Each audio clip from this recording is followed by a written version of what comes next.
palbi sik tui bang in ada nun ri khan kwa gelin chung su ni noi gian kwa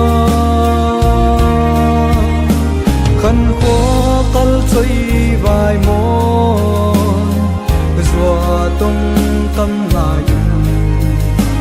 tong sa nung lâu xoang toa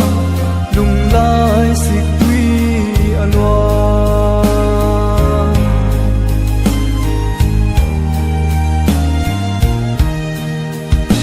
suni katum dâu poi tay khoa ka vang dâu qua nguyện duy khăn qua ghé bên luôn thi nay chung dinh in chun nu a bi thấy boi thom hao xin qua là xin du thu sa mấy sa min hin lai gin kial dang cha lai dil phal bi sik tui